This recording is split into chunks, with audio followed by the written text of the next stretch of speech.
Hola, buenas tardes. Hello, welcome. My name is Patrick. Welcome to our To Me Travel YouTube channel here.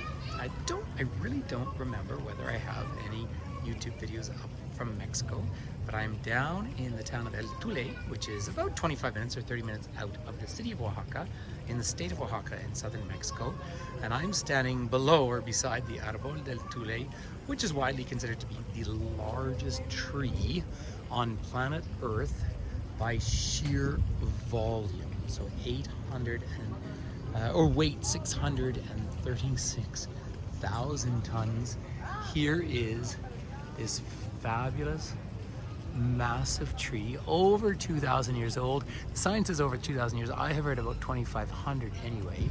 It has access to some natural water. Of course, they have a very, very, very distinct dry season and a very distinct wet season. This is January, so this is the dry season right now. So every time I come here, and I come to Oaxaca quite often, I come and see this tree because I love it. If you happen to be a Spanish speaker and if you can see this quite well, feel free just to pause the video and have a little bit of a read of that if you fancy it. Now, I'm out by their church as well.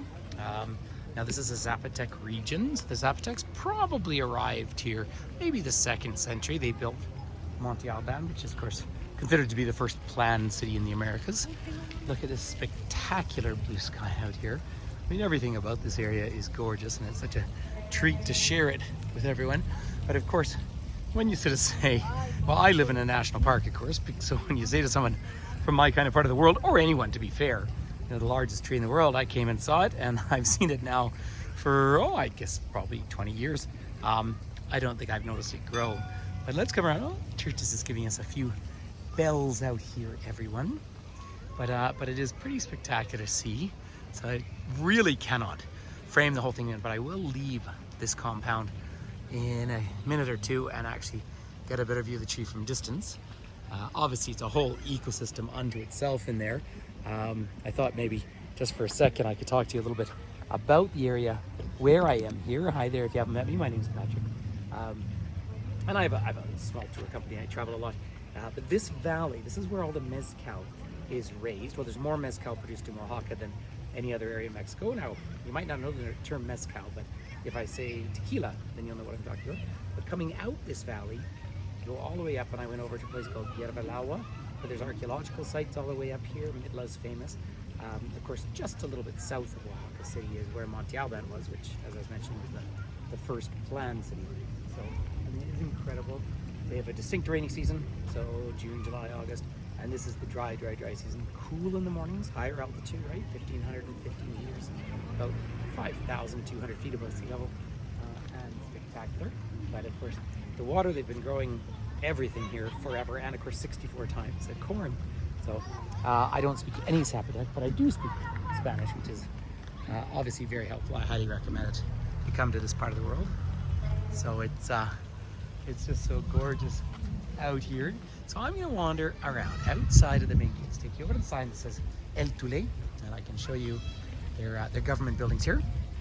But it's a treat to share this part of the world. If you ever need help planning a trip to this part of the world, you're more than welcome to reach out to me through our website, tome.travel.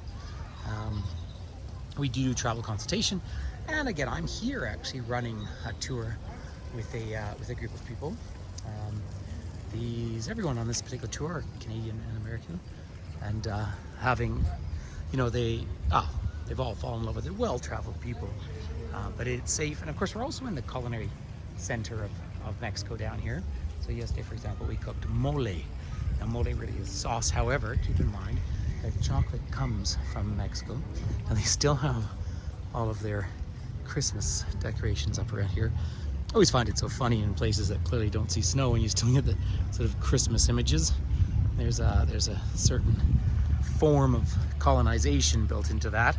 And I was just down in South America. You might notice some of my short videos that I did down in Peru and Bolivia. And same thing, you see all these sort of wintry images. Now, of course, I live in Banff National Park, which really does look that way. I think I'd have more fun if there were a Zapotec version of Father Christmas or so forth. But setting that aside, there's obviously an incredible amount of care and love that have gone into this environment here. at this gorgeous fountain. And I did just have some passion fruit juice, maracuya in Spanish. Fresh and healthy and delicious. Look at that beautiful, beautiful flowers out here. I mean, really, really spectacular. I just want to take you around. Everyone lines up for the famous sign. So I should do that too. And I'll come back here and let everyone have a quick look at El Tule. So people come out, of course, from the city as well on their Sundays. I was just up the road at one of the biggest markets. Oh, there's a little person in here. So there's El Tule itself. And then have a look at the gigantic tree up in the back. So there it is, by, well, most measures, actually the largest tree on earth. Excuse me, ladies and gentlemen. I think I picked up something from the, not from the big tree, but a little bit of a sneeze to share with all of you. But thank you for coming and seeing me here. Thank you, please, for spreading the word about YouTube and hola, and spreading, asking people to like the channel, because then we can start to do some YouTube live, which would be fun. So on that happy note, I will say happy Sunday to everyone, wherever you are in the world. Thank you for joining me in beautiful El Tule, and peace and love. Thank you.